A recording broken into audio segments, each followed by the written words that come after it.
Había una mujer que cada vez que entraba en la iglesia sentía una opresión en el pecho. No era miedo ni vergüenza, era algo más profundo, como si algo dentro de ella comenzara a desarmarse. Durante la misa, sin aviso, las lágrimas venían. Intentaba disimular, se limpiaba el rostro con las manos, desviaba la mirada, sentía vergüenza. Pensaba, ¿qué van a pensar los demás? Que soy débil, que estoy mal. Y al salir de la iglesia, cargaba una sensación extraña, una mezcla de alivio y confusión. No entendía por qué lloraba. No sabía si aquello era bueno o si era señal de que algo andaba mal con ella. Pero una cosa era cierta, las lágrimas venían y ella no conseguía controlarlas. Y tal vez tú también hayas sentido esto.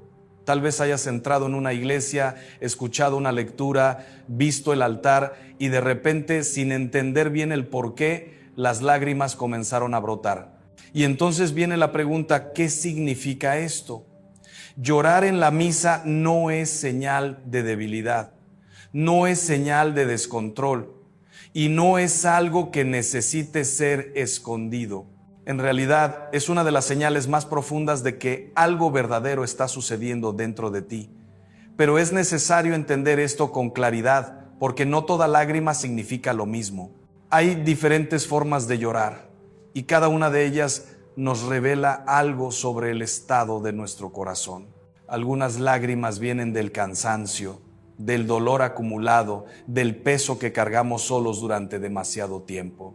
Otras vienen de la gratitud, de la percepción súbita de que no estamos abandonados, de que hay alguien que nos ve, que nos conoce, que nos ama, de una manera que ni nosotros mismos conseguimos amarnos.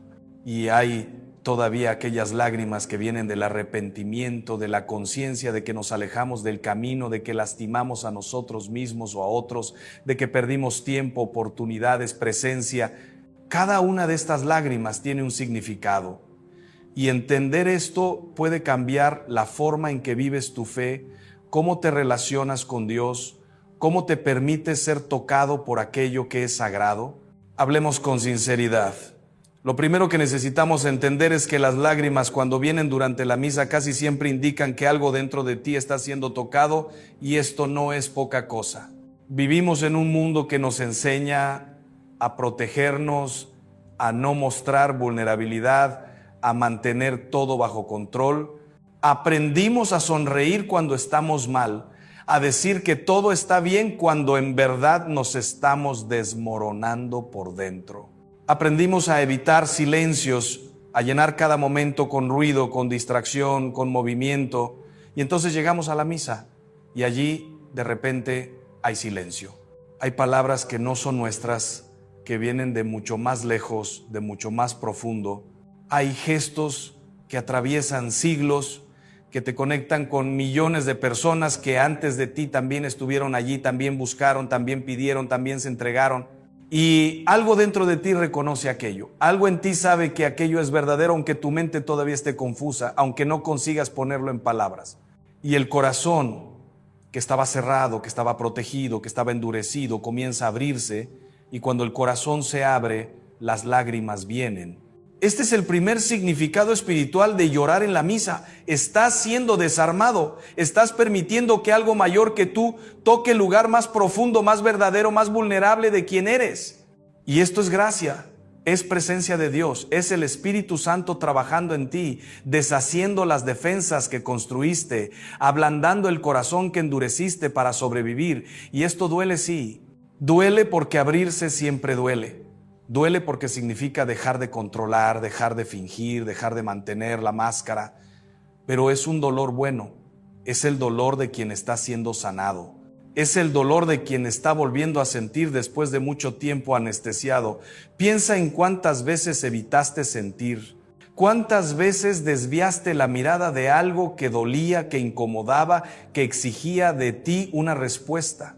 ¿Cuántas veces preferiste quedarte en la superficie, en lo automático, en lo seguro, porque mirar hacia adentro era demasiado aterrador? Y entonces vas a misa y allí, sin que lo percibas, algo comienza a suceder.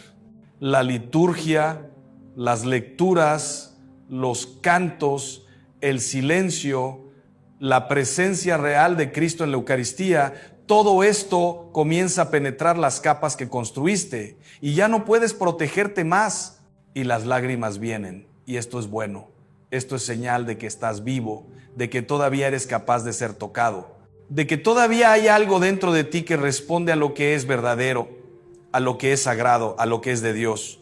Pero hay un segundo significado y este es aún más profundo.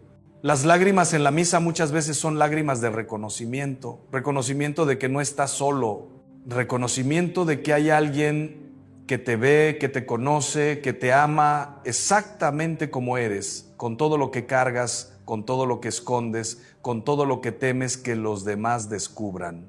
Y ese reconocimiento es avasallador, porque pasamos la vida entera intentando ser amados, intentando ser vistos, intentando ser aceptados. Y muchas veces hacemos esto a través de máscaras, a través de actuaciones, a través de versiones editadas de quienes realmente somos. Mostramos lo que creemos que los demás quieren ver. Escondemos lo que creemos que los demás van a rechazar. Y esto es agotador, es solitario, es profundamente triste. Y entonces estás en la misa y de repente algo dentro de ti percibe: aquí no necesito fingir, aquí puedo ser quien realmente soy.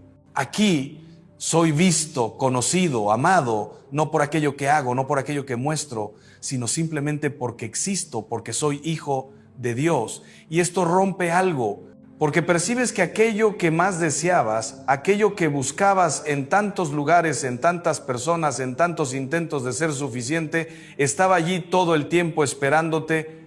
Dios nunca necesitó que fueras perfecto. Nunca necesitó que estuvieras bien. Nunca necesitó que tuvieras todo resuelto.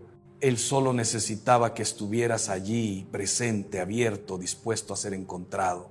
Y las lágrimas que vienen de ese reconocimiento son lágrimas de gratitud, son lágrimas de alivio, son lágrimas de quien finalmente puede descansar, puede dejar de luchar, puede dejar de intentar probarse. Son lágrimas de quien finalmente entiende que es amado no por mérito, sino por misericordia. Conocí a un hombre que pasó años alejado de la iglesia. Tenía sus razones, sus heridas, sus dudas, pero un día, por insistencia de alguien cercano, volvió. Se sentó en el banco del fondo, con los brazos cruzados, casi como si estuviera desafiando a Dios a tocarlo. Y durante la misa nada sucedió, hasta el momento de la consagración. Cuando el sacerdote elevó la hostia, cuando aquellas palabras antiguas fueron pronunciadas: esto es mi cuerpo que será entregado por vosotros, algo dentro de él se quebró, comenzó a llorar y no pudo parar. No eran lágrimas de tristeza, eran lágrimas de reconocimiento. Percibió en aquel momento que todo lo que había hecho, todo lo que había elegido, todo lo que había desperdiciado no había sido suficiente para alejarlo de Dios. Que Dios todavía estaba allí, que Dios nunca se había ido, que era Él quien se había alejado, pero que Dios nunca había dejado de esperarlo. Y esto fue tan grande, tan devastador, tan liberador, que no pudo contenerse. Esta es la segunda cosa que las lágrimas revelan: la percepción de que eres amado, de que siempre fuiste amado, de que nunca dejaste de ser amado, incluso cuando pensabas que no lo merecías, incluso cuando te alejaste, incluso cuando te perdiste. Y esto lo cambia todo, porque cuando percibes que eres amado así, ya no necesitas vivir con miedo, no necesitas más vivir intentando probar tu valor, no necesitas más vivir escondiendo quién eres. Puedes simplemente vivir, puedes simplemente ser, puedes simplemente confiar. Y hay todavía un tercer significado, y este tal vez sea el más difícil de aceptar. Las lágrimas en la misa muchas veces son lágrimas de arrepentimiento. Son las lágrimas de quien percibe que eligió caminos que no llevaban a ningún lugar, de quien percibe que lastimó a personas, de quien percibe que desperdició tiempo, oportunidades, presencia, de quien percibe que vivió de forma mediocre, de forma egoísta, de forma cerrada. Y estas lágrimas duelen de una manera diferente. No son lágrimas de alivio inmediato, Son lágrimas de quien enfrenta la verdad sobre sí mismo. Y enfrentar la verdad sobre uno mismo nunca es fácil. Es mucho más fácil culpar a los demás, culpar a las circunstancias, culpar a Dios. Es mucho más fácil vivir en la negación, en la justificación, en la comparación. Pero cuando estás en la misa, cuando estás frente al altar, cuando estás frente a Cristo, la negación ya no funciona. Te ves como realmente eres. Y muchas veces lo que ves no es bonito. Pero aquí está lo más importante. Estas lágrimas de arrepentimiento, estas lágrimas de quien enfrenta su propia verdad, son lágrimas que Dios acoge. No son lágrimas que Dios rechaza. No son lágrimas que Dios condena. Son lágrimas que Dios espera, porque son las lágrimas de quien finalmente está listo para cambiar. Son las lágrimas de quien finalmente está dispuesto a dejar el orgullo de lado y decir: me equivoqué, necesito ayuda, no puedo hacer esto solo. Y Dios no pide más que eso. Dios no exige que seas perfecto antes de volver a Él. Dios solo pide que seas verdadero, que dejes de fingir, que reconozcas dónde estás y permitas que Él te encuentre allí. Hay una escena en el Evangelio que siempre me toca profundamente. Es la escena de la mujer pecadora que entra en la casa del fariseo. Ella no fue invitada, no tenía permiso, no tenía derecho de estar allí, pero entró de todas formas y fue directo hasta Jesús. Y allí, delante de todos, comenzó a llorar, y sus lágrimas cayeron sobre los pies de Jesús, y las secó con sus cabellos, y besó aquellos pies, y los ungió con perfume. Y el fariseo, que era un hombre religioso, un hombre correcto, un hombre que hacía todo bien, miró aquello con desprecio. Pensó: si este hombre fuera realmente profeta, sabría quién es esta mujer, sabría qué tipo de mujer es ella. Pero Jesús sabía, Jesús siempre supo, y Jesús no la rechazó, Jesús la acogió y le dijo algo que cambió su vida: tus pecados están perdonados, tu fe te ha salvado, vete en paz. Aquella mujer no intentó justificarse, no intentó explicar, no intentó defenderse, solo lloró. Y sus lágrimas dijeron todo lo que necesitaba ser dicho. Dijeron: me equivoqué, me perdí, te necesito. Y Jesús respondió con misericordia, con acogida, con amor. Y eso es lo que sucede cuando lloras en la misa. Cuando tus lágrimas son lágrimas de arrepentimiento verdadero, Dios no te condena, Dios te acoge, Dios te perdona, Dios te levanta y te da la oportunidad de recomenzar. Pero es importante entender algo: el arrepentimiento verdadero no es solo sentir remordimiento, no es solo sentir culpa, no es solo llorar, no es solo llorar. El arrepentimiento verdadero implica cambio, implica decisión, implica compromiso con un camino diferente. Puedes llorar en la misa, puedes sentir emoción, puedes tener un momento intenso, pero si sales de allí y vuelves a los mismos hábitos, a las mismas elecciones, a los mismos caminos, entonces aquellas lágrimas fueron solo emoción, no fueron conversión. Y la diferencia entre emoción y conversión es enorme. La emoción pasa, la conversión transforma. Entonces, cuando llores en la misa, cuando sientas esa opresión en el pecho, esas ganas de desarmarte, de entregarte, no dejes que aquello sea solo un momento. Deja que aquello sea el comienzo de algo, el comienzo de un cambio real, el comienzo de una vida más verdadera, más coherente, más libre, porque Dios no te toca solo para que sientas algo bonito. Dios te toca para que seas transformado, para que te conviertas en quien fuiste creado para ser, para que vivas con dignidad, con propósito, con amor. Y aquí está algo que muchas personas no entienden. Llorar en la misa no significa que eres más santo que los demás. No significa que eres más sensible, más especial, más cercano a Dios. Hay personas que lloran fácilmente y hay personas que nunca lloran, y ambas pueden estar igualmente cerca de Dios. Las lágrimas no son la medida de la fe, no son la prueba de la santidad. Son apenas una señal, una forma de lenguaje, una manera que el cuerpo encuentra de expresar algo que la mente todavía no consigue formular. Y Dios entiende ese lenguaje, Dios entiende cada lágrima. Pero Dios también entiende el silencio, entiende la aridez, entiende la sensación de no sentir nada. Y Dios está presente en todo eso. Entonces, si lloras en la misa, no te avergüences, no te escondas, no intentes controlar. Deja que aquellas lágrimas sean lo que necesitan ser. Un canal de apertura, un momento de verdad, un punto de encuentro entre tú y Dios. Pero tampoco te preocupes si no lloras, no te preocupes si no sientes nada, no te preocupes si la misa parece rutinaria, mecánica, sin emoción, porque la fe no depende de la emoción. La fe depende de la decisión, de la elección, del compromiso. Y puedes estar profundamente comprometido con Dios sin sentir nada especial. Puedes estar profundamente unido a Cristo sin tener lágrimas, sin tener emociones intensas, sin tener experiencias místicas, porque la vida espiritual no es sobre sentir, es sobre amar. Y amar es una decisión que se renueva todos los días, con emoción o sin emoción, con lágrimas o sin lágrimas. Pero volvamos a las lágrimas, porque tienen algo que enseñarnos. Nos enseñan que somos humanos, que somos frágiles, que necesitamos a Dios. Y esto es bueno, esto es saludable, esto es verdadero. Vivimos en una cultura que nos enseña a ser autosuficientes, a no necesitar a nadie, a bastarnos a nosotros mismos. Y esta es una de las mayores mentiras que nos cuentan, porque nadie se basta, nadie es autosuficiente. Todos necesitamos a Dios, necesitamos a los demás, necesitamos ayuda, necesitamos misericordia, necesitamos amor.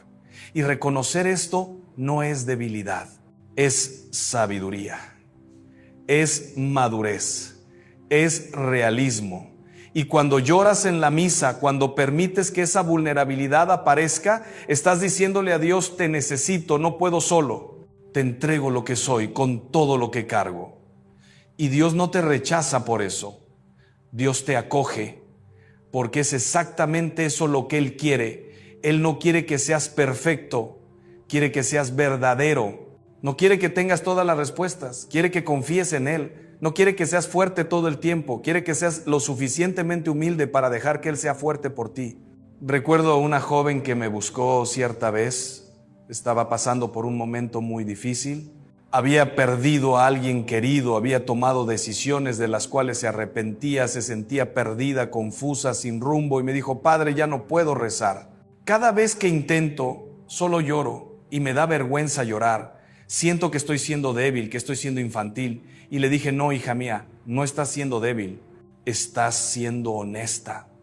Y Dios prefiere tus lágrimas honestas que 1000 palabras vacías. Dios no necesita tus oraciones bonitas. Dios te necesita a ti tal como estás, con tus lágrimas, con tu dolor, con tu confusión. Y cuando lloras delante de Él, estás rezando de una forma que tal vez sea la más pura, la más verdadera, la más profunda. Aquella joven me miró con sorpresa, como si nunca hubiera pensado en eso, como si siempre hubiera creído que necesitaba estar bien para acercarse a Dios. Y continué: Dios no te ama porque estás bien, Dios te ama porque eres su hija. Y un padre no rechaza a un hijo que está sufriendo, un padre acoge, cuida, consuela. Y eso es lo que Dios hace contigo, te acoge, cuida de ti, te consuela, pero necesitas dejarlo hacer eso. Necesitas dejar de intentar ser fuerte sola y permitir que Él sea tu fuerza. Y esto vale para todos nosotros. ¿Cuántas veces intentamos ser fuertes solos? ¿Cuántas veces escondemos nuestro dolor, nuestra fragilidad, nuestro cansancio, porque creemos que necesitamos dar cuenta de todo? ¿Cuántas veces nos alejamos de Dios justamente en el momento en que más lo necesitamos, porque creemos que no estamos dignos, que no estamos lo suficientemente bien, que no estamos listos? Y la verdad es que nunca estaremos listos, nunca estaremos dignos por mérito propio. Y Dios sabe eso. Y Dios no está esperando que estés listo. Dios está esperando que reconozcas que lo necesitas. Y las lágrimas en la misa son muchas veces el momento en que finalmente reconoces esto. Pero hay algo más. Las lágrimas también nos enseñan a estar presentes. Porque cuando lloras, No estás pensando en el pasado ni en el futuro, estás allí, en ese momento, en ese dolor, en esa apertura. Y la misa es sobre todo un momento de presencia de Dios, presencia nuestra. Y cuando estamos realmente presentes, cuando no estamos distraídos, cuando no estamos huyendo, cosas profundas suceden, porque Dios actúa en la presencia. Dios actúa en el ahora. Y cuando estás allí, totalmente presente, totalmente abierto, aunque sea a través de las lágrimas, Dios puede tocarte de una forma que no sería posible de otra manera. Piensa en esto. ¿Cuántas veces fuiste a misa distraído, pensando en el trabajo, en los problemas, en las pendencias? ¿Cuántas veces estabas físicamente allí, pero mentalmente en 1000 lugares diferentes? Y esto es normal, es humano, nos sucede a todos. Pero cuando lloras en la misa, estás presente, totalmente presente. Y es en esa presencia que la transformación sucede. Es en esa apertura que Dios actúa. Es en esa vulnerabilidad que el Espíritu Santo trabaja.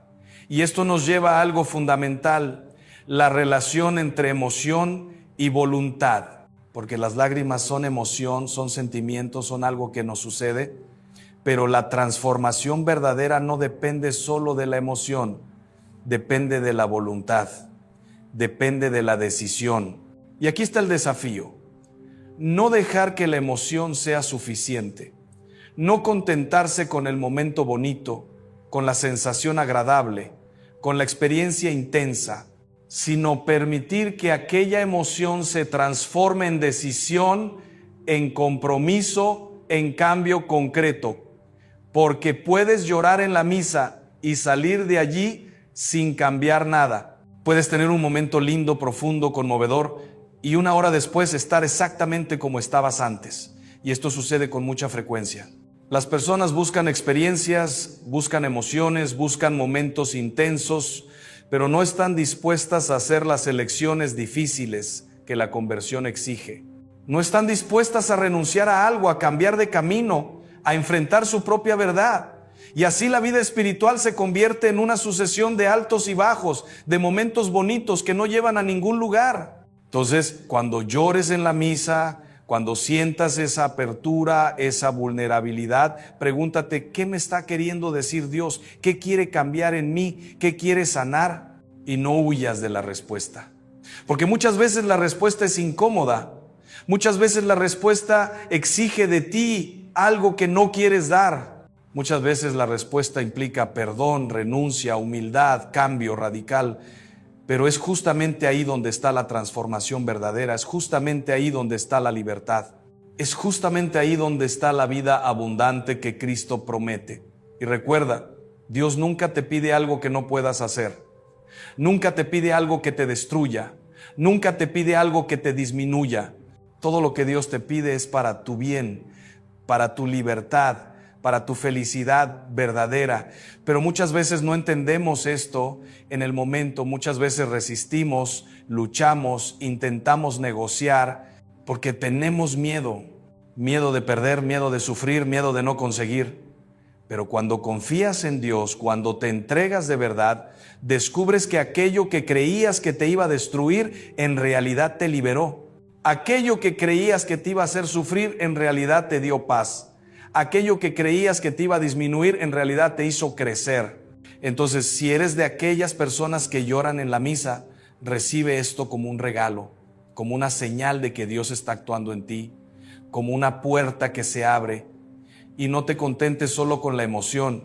Deja que aquella emoción te lleve a una decisión, a un cambio, a un compromiso. Y si no eres de aquellas personas que lloran, no te preocupes, no te compares. No pienses que hay algo malo contigo, porque cada uno tiene su forma de relacionarse con Dios, cada uno tiene su lenguaje, cada uno tiene su camino. Lo importante no es sentir, lo importante es amar. Y amar es una decisión que se renueva todos los días, con lágrimas o sin lágrimas. Y al final de cuentas, lo que estas 3 dimensiones de las lágrimas nos revelan es algo muy simple y muy profundo. No estás solo. Eres visto, conocido, amado. Puedes abrirte, puedes ser vulnerable, puedes ser verdadero, y Dios no va a rechazarte. Dios va a acogerte, va a sanarte, va a transformarte. va a levantarte y va a darte la fuerza para vivir de una forma que ni imaginaba ser posible. Entonces, la próxima vez que vayas a misa, ve con el corazón abierto, ve dispuesto a ser tocado, ve dispuesto a ser transformado. Y si las lágrimas vienen, deja que vengan, no las escondas, no las controles. Deja que sean lo que necesitan ser: un canal de gracia, un momento de verdad, un punto de encuentro entre tú y Dios. Y si no vienen, no te preocupes, porque Dios está presente de cualquier forma. Está actuando de cualquier forma, te está amando de cualquier forma.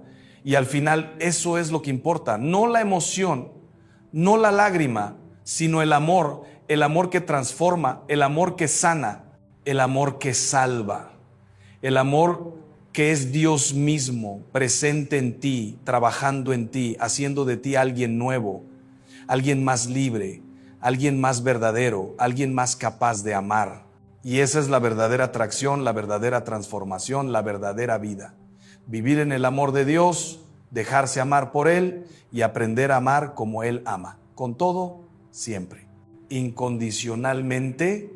Vi a una señora anciana sentada en la cocina de su casa al amanecer, con las manos sobre una taza de té aún caliente. Por la ventana entraba aquella luz indecisa del día que comienza, y ella tarareaba bajito un canto antiguo de esos que aprendió siendo niña. No era por alegría inmediata que cantaba, sino por algo más profundo, por fidelidad. Fidelidad a Dios, a la esperanza, a la vida misma que insiste en brotar incluso cuando todo parece árido. Y percibí que en aquel canto sencillo, en aquella disposición de alabar incluso en la dificultad, había algo que el mal no soporta, algo que desordena los planes de la mentira, porque existe una forma de alabanza, que desarma el engaño, que limpia el aire de la casa, que reordena el corazón y aleja lo que nos quiere destruir. Y hoy quiero conversar contigo sobre esto, con la serenidad de quien sabe que la verdad libera. Existe una alabanza que el enemigo teme oír y no es la que tú imaginas. No se trata de gritar, de forzar emociones, de hacer ruido solo para alejar el miedo. No es magia, no es técnica, no es fórmula. La alabanza que el diablo no soporta es aquella que nace de la voluntad ordenada, del corazón que decidió confiar en Dios, incluso cuando no comprende todo, incluso cuando la cruz aún pesa, incluso cuando lo que pedimos aún no ha llegado. Es la alabanza de la libertad interior. Aquella que no depende de lo que estamos sintiendo en este exacto momento, sino de la verdad de quién es Dios y de quiénes somos nosotros a sus ojos. Esa alabanza nace de un acto de fe maduro, no de euforia pasajera. El demonio no tiene miedo de tu emoción, tiene miedo de tu coherencia.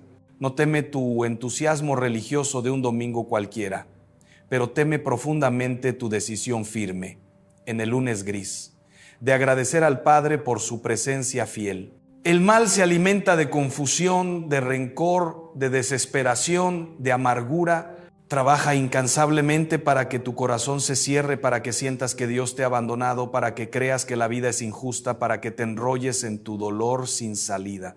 Y lo que más desordena ese plan no es un milagro espectacular, sino tu acto sereno de decir con libertad: yo confío, yo agradezco, yo alabo, no porque todo esté resuelto, sino porque sé en quién he creído.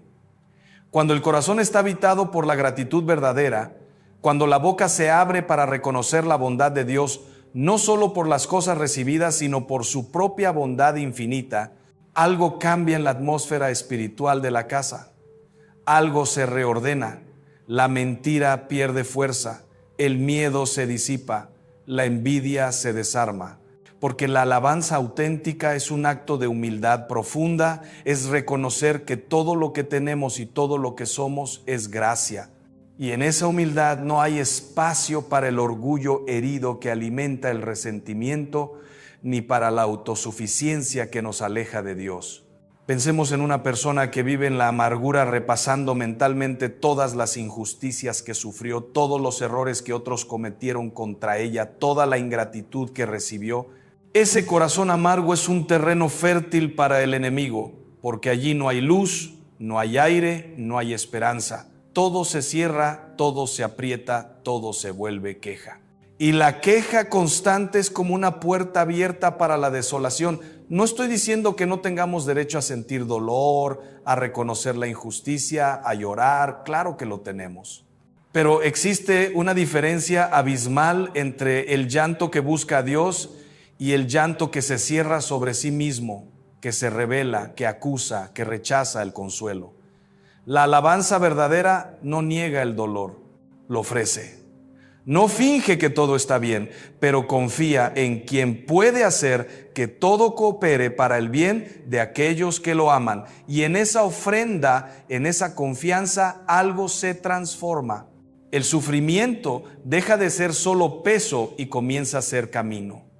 La cruz deja de ser maldición y se convierte en instrumento de redención. Y eso, exactamente eso, el enemigo no puede soportarlo. Que tú transformes tu dolor en ofrenda de amor, que seas capaz de alabar a Dios incluso en el valle oscuro, que continúes caminando incluso cuando el suelo está difícil. Vi a un hombre que perdió el empleo y en los primeros días sintió el golpe duro de la incertidumbre. Tenía familia, cuentas, responsabilidades y la tentación fue grande de dejarse hundir en la ira, en la autocompasión, en la sensación de fracaso. Pero él había aprendido a lo largo de la vida que Dios es fiel incluso cuando las circunstancias son adversas. Entonces hizo algo que parecía locura para muchos. Comenzó a agradecer por la salud, por la familia, por la fe, por cada pequeño bien que aún tenía, agradecer porque Dios no lo había abandonado, porque la vida continuaba, porque la esperanza era posible. Y no era un agradecimiento fingido de esos que forzamos para parecer espirituales, era un agradecimiento sincero, fruto de una voluntad educada, de un corazón que había aprendido a no dejarse vencer por la amargura. Y poco a poco aquel acto de alabanza fue reordenando su visión, fue abriendo caminos inesperados, fue atrayendo oportunidades que no habría visto si estuviera cerrado en la queja. No fue magia, fue coherencia entre fe y vida. Porque la ley de atracción, cuando la comprendemos sin ingenuidad, sin esoterismo barato, tiene algo de verdadero. La disposición interior realmente influye en lo que vemos, en lo que elegimos, en lo que nos acerca o nos aleja de ciertas realidades. Un corazón agradecido ve posibilidades donde el corazón amargo ve solo imposibilidades. Un corazón que alaba está abierto para recibir, para percibir, para actuar con libertad. No porque la alabanza merezca recompensa automática, sino porque la gratitud limpia los ojos del alma y nos hace capaces de ver mejor los caminos que Dios va preparando. El demonio trabaja para que no veas esos caminos. Quiere que te concentres solo en lo que falta, en lo que falló, en lo que aún no ha ocurrido. Quiere que tu mirada se fije en la escasez, en la injusticia, en el dolor y que te quedes ahí parado, rumiando, rebelado, desesperanzado. Porque mientras estés en ese estado, Él tiene control sobre tu percepción. Puede hacerte creer que Dios te ha olvidado, que la vida no tiene sentido, que no hay salida. Y esa mentira, si la crees, te paraliza. Pero cuando alabas, cuando decides agradecer, cuando proclamas la bondad de Dios, incluso sin ver aún la solución completa, rompes esa parálisis. Declaras que la esperanza es posible, que la fe es real, que Dios es mayor que tus circunstancias. Y en esa declaración hay una fuerza espiritual inmensa porque estás eligiendo la verdad contra la mentira, la luz contra la oscuridad, la confianza contra la desesperación. Y el enemigo huye de esa luz como la rata huye cuando encendemos la lámpara en el sótano. Existe una casa donde mora la alabanza. No me refiero solo al lugar físico, sino al corazón. Cuando el corazón es una casa habitada por la gratitud, por la confianza, por el reconocimiento de que Dios es bueno siempre, esa casa tiene una atmósfera diferente. Las palabras que salen de allí son diferentes. Las decisiones que nacen de allí son diferentes. El modo de enfrentar los problemas es diferente. Y eso se refleja en todo, en el modo de tratar a las personas, en el modo de lidiar con las dificultades, en el modo de esperar lo que aún no ha venido. Pensemos en una familia donde todos viven en la queja constante, donde cada conversación es una lista de problemas, donde nunca se reconoce ningún bien recibido. Esa casa está enferma. Y no es la falta de dinero lo que la deja enferma, ni la falta de salud perfecta, sino la falta de gratitud, porque la ingratitud envenena todo. Transforma pequeñas dificultades en tragedias. Transforma malentendidos en rupturas definitivas. Transforma cansancio en desesperación. Y en esa atmósfera envenenada, el mal se siente en casa.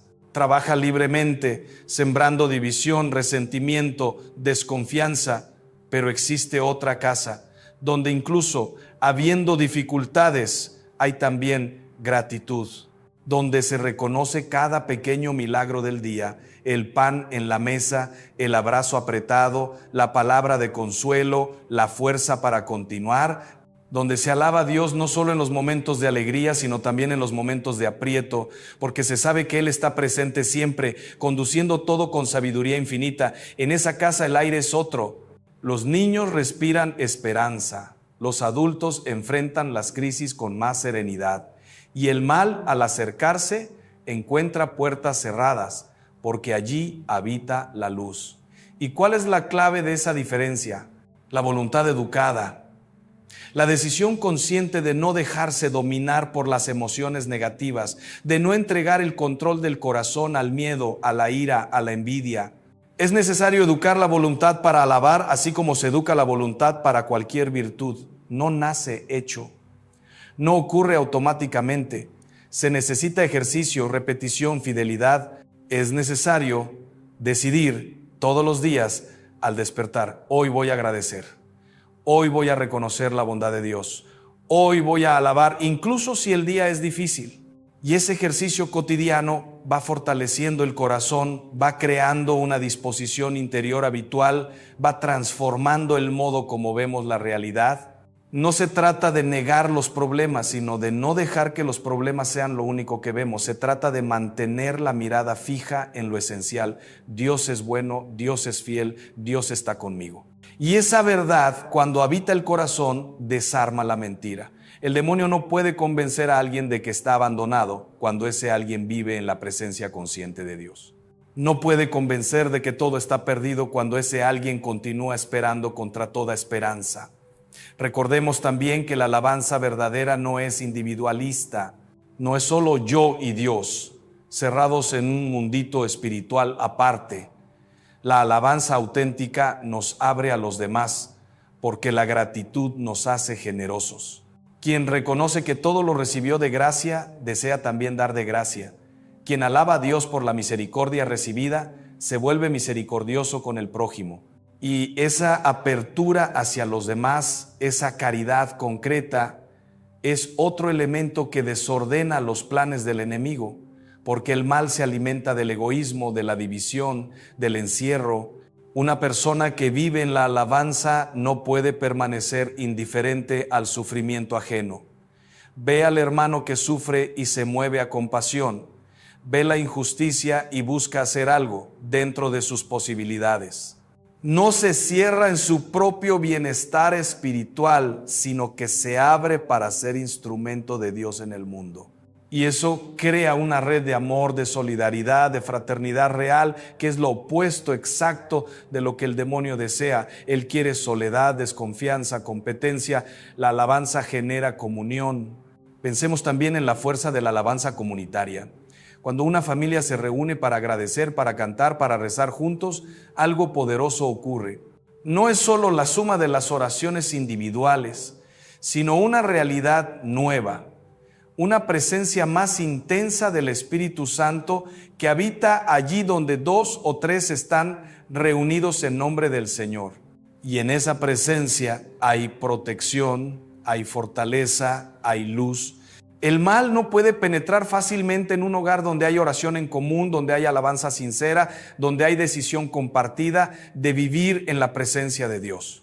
Pero para que esa alabanza comunitaria sea verdadera, es necesario que cada uno traiga un corazón dispuesto, no solo los labios. Es necesario que haya coherencia entre lo que se canta y lo que se vive.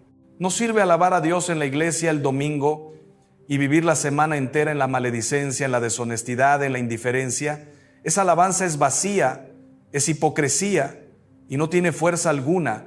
La alabanza que el demonio teme es aquella que brota de una vida coherente, de un corazón que realmente busca agradar a Dios en todo. Y aquí tocamos un punto delicado pero necesario. La alabanza no es un escudo mágico contra las pruebas. No es una garantía de que nunca más sufriremos, de que todo será fácil, de que todos los problemas desaparecerán. Esa es una visión infantil de la fe, una visión que el propio demonio a veces promueve para después poder acusar a Dios cuando las dificultades vienen. La alabanza no elimina la cruz, pero nos da fuerza para cargarla. No elimina el sufrimiento, pero le da sentido. No elimina la oscuridad, pero enciende una luz en medio de ella, y esa luz, por pequeña que sea, es suficiente para iluminar el próximo paso. No necesitamos ver todo el camino de una vez. Basta ver dónde colocar el pie ahora y confiar que Dios está guiando. Y la alabanza nos mantiene en esa confianza, en esa serenidad de quien sabe que no está solo, de quien sabe que cada paso es sostenido por la providencia divina. Vi a una joven que enfrentaba una enfermedad grave. Los tratamientos eran duros, el futuro incierto, y habría sido comprensible si se entregaba a la desesperación, pero ella tenía una fe sencilla y profunda, cultivada desde la infancia, y decidió que incluso en la enfermedad continuaría alabando a Dios. No de forma teatral, no de forma forzada, sino de corazón. Agradecía por los pequeños momentos de alivio, por la presencia de la familia, por la fuerza para soportar un día más. Y esa alabanza no curó la enfermedad instantáneamente, pero curó algo tal vez aún más importante. Curó la desesperación, curó la amargura, curó el miedo paralizante. Enfrentó la enfermedad con una paz que sorprendía a los médicos, con una serenidad que edificaba a todos a su alrededor. Y cuando tiempos después la curación finalmente llegó, ella sabía que el mayor milagro no había sido la curación física, sino la curación interior que la alabanza constante había obrado. Ese es el tipo de alabanza que el demonio no soporta, porque no puede controlarlo, no puede destruirlo. Lanza todas sus armas contra un alma así, todas las tentaciones, todos los miedos, todas las dudas, pero no puede vencer una voluntad que está anclada en Dios. Y esa derrota del mal comienza exactamente allí. En el momento en que decides alabar contra todas las apariencias, contra todos los sentimientos negativos, contra todas las sugerencias de desesperación, es necesario comprender que la alabanza verdadera no es una negación de la realidad. No es fingir que todo está bien cuando no lo está. No es sonreír de forma falsa.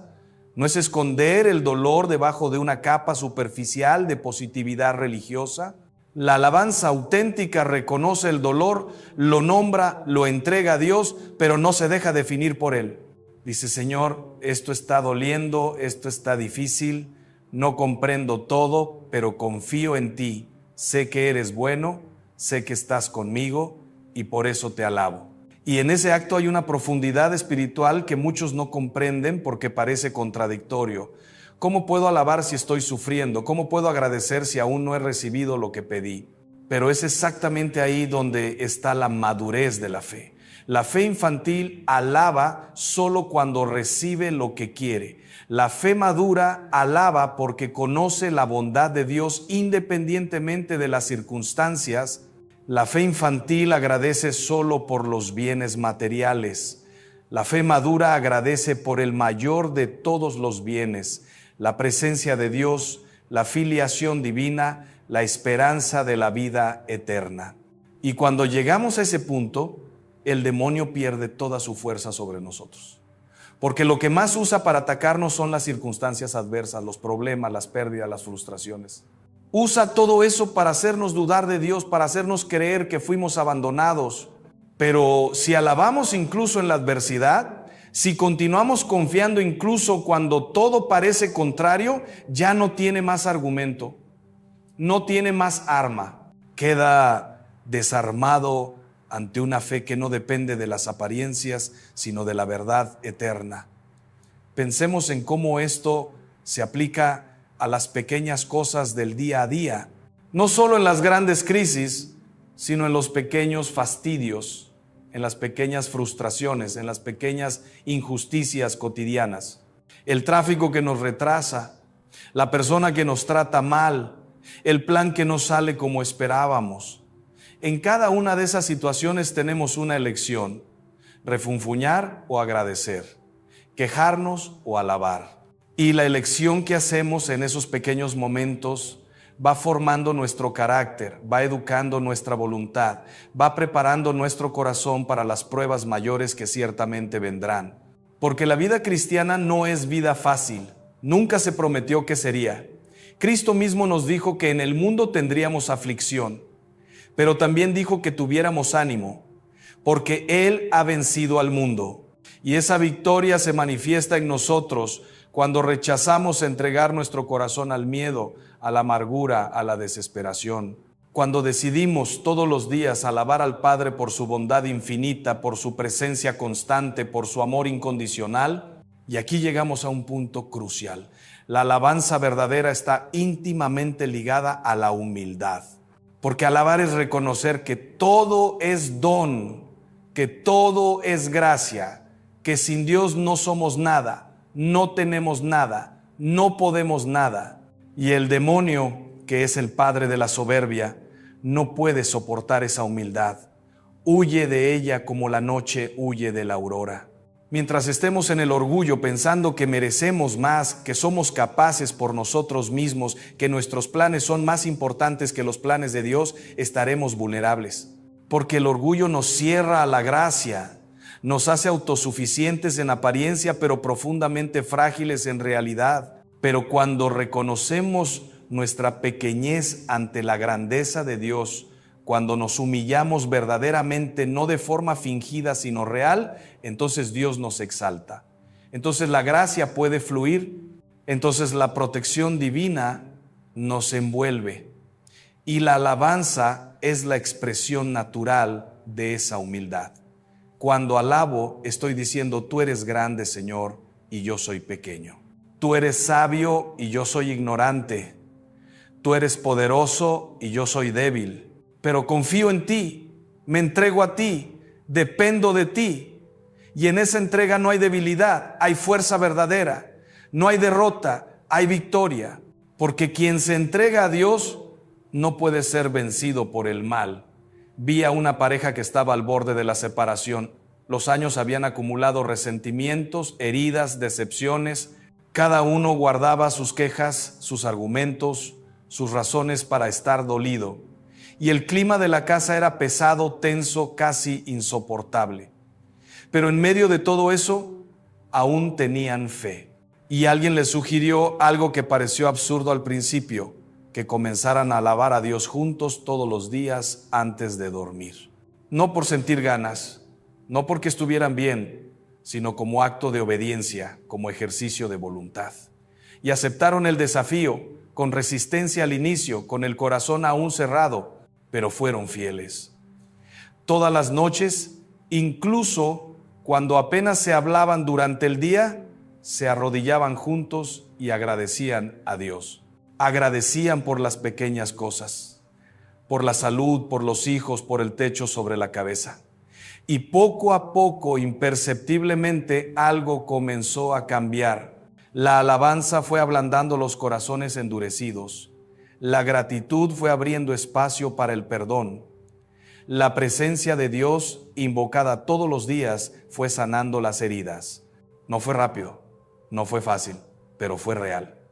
Y hoy tienen un matrimonio restaurado, no porque finjan que los problemas no existieron, sino porque aprendieron a poner a Dios en el centro, a alabar juntos, a confiar juntos, a reconstruir sobre el fundamento de la fe y no solo sobre el fundamento de los sentimientos. Ese es el poder de la alabanza perseverante, de la alabanza que no desiste, de la alabanza que continúa incluso cuando no ve resultado inmediato. Y en ese acto hay una profundidad espiritual que muchos no comprenden porque parece contradictorio. ¿Cómo puedo alabar si estoy sufriendo? ¿Cómo puedo agradecer si aún no he recibido lo que pedí? Pero es exactamente ahí donde está la madurez de la fe. La fe infantil alaba solo cuando recibe lo que quiere. La fe madura alaba porque conoce la bondad de Dios independientemente de las circunstancias. La fe infantil agradece solo por los bienes materiales. La fe madura agradece por el mayor de todos los bienes, la presencia de Dios, la filiación divina, la esperanza de la vida eterna. Y cuando llegamos a ese punto, el demonio pierde toda su fuerza sobre nosotros. Porque lo que más usa para atacarnos son las circunstancias adversas, los problemas, las pérdidas, las frustraciones. Usa todo eso para hacernos dudar de Dios, para hacernos creer que fuimos abandonados. Pero si alabamos incluso en la adversidad, si continuamos confiando incluso cuando todo parece contrario, ya no tiene más argumento, no tiene más arma. Queda desarmado ante una fe que no depende de las apariencias, sino de la verdad eterna. Pensemos en cómo esto se aplica a las pequeñas cosas del día a día, no solo en las grandes crisis, sino en los pequeños fastidios, en las pequeñas frustraciones, en las pequeñas injusticias cotidianas. El tráfico que nos retrasa, la persona que nos trata mal, el plan que no sale como esperábamos. En cada una de esas situaciones tenemos una elección: refunfuñar o agradecer, quejarnos o alabar. Y la elección que hacemos en esos pequeños momentos va formando nuestro carácter, va educando nuestra voluntad, va preparando nuestro corazón para las pruebas mayores que ciertamente vendrán. Porque la vida cristiana no es vida fácil, nunca se prometió que sería. Cristo mismo nos dijo que en el mundo tendríamos aflicción, pero también dijo que tuviéramos ánimo, porque Él ha vencido al mundo. Y esa victoria se manifiesta en nosotros cuando rechazamos entregar nuestro corazón al miedo, a la amargura, a la desesperación. Cuando decidimos todos los días alabar al Padre por su bondad infinita, por su presencia constante, por su amor incondicional. Y aquí llegamos a un punto crucial. La alabanza verdadera está íntimamente ligada a la humildad. Porque alabar es reconocer que todo es don, que todo es gracia, que sin Dios no somos nada. No tenemos nada, no podemos nada. Y el demonio, que es el padre de la soberbia, no puede soportar esa humildad. Huye de ella como la noche huye de la aurora. Mientras estemos en el orgullo pensando que merecemos más, que somos capaces por nosotros mismos, que nuestros planes son más importantes que los planes de Dios, estaremos vulnerables. Porque el orgullo nos cierra a la gracia. Nos hace autosuficientes en apariencia, pero profundamente frágiles en realidad. Pero cuando reconocemos nuestra pequeñez ante la grandeza de Dios, cuando nos humillamos verdaderamente, no de forma fingida, sino real, entonces Dios nos exalta. Entonces la gracia puede fluir, entonces la protección divina nos envuelve. Y la alabanza es la expresión natural de esa humildad. Cuando alabo, estoy diciendo: tú eres grande, Señor, y yo soy pequeño. Tú eres sabio y yo soy ignorante. Tú eres poderoso y yo soy débil. Pero confío en ti, me entrego a ti, dependo de ti. Y en esa entrega no hay debilidad, hay fuerza verdadera. No hay derrota, hay victoria. Porque quien se entrega a Dios no puede ser vencido por el mal. Vi a una pareja que estaba al borde de la separación. Los años habían acumulado resentimientos, heridas, decepciones. Cada uno guardaba sus quejas, sus argumentos, sus razones para estar dolido. Y el clima de la casa era pesado, tenso, casi insoportable.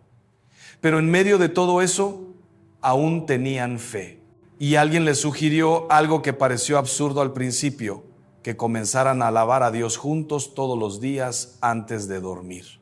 No por sentir ganas, no porque estuvieran bien, sino como acto de obediencia, como ejercicio de voluntad. Y aceptaron el desafío, con resistencia al inicio, con el corazón aún cerrado, pero fueron fieles. Todas las noches, incluso cuando apenas se hablaban durante el día, se arrodillaban juntos y agradecían a Dios. Agradecían por las pequeñas cosas, por la salud, por los hijos, por el techo sobre la cabeza. Y poco a poco, imperceptiblemente, algo comenzó a cambiar. La alabanza fue ablandando los corazones endurecidos. La gratitud fue abriendo espacio para el perdón. La presencia de Dios, invocada todos los días, fue sanando las heridas. No fue rápido, no fue fácil, pero fue real. Y hoy tienen un matrimonio restaurado, no porque finjan que los problemas no existieron, sino porque aprendieron a poner a Dios en el centro, a alabar juntos, a confiar juntos, a reconstruir sobre el fundamento de la fe y no solo sobre el fundamento de los sentimientos. Ese es el poder de la alabanza perseverante, de la alabanza que no desiste, de la alabanza que continúa incluso cuando no ve resultado inmediato.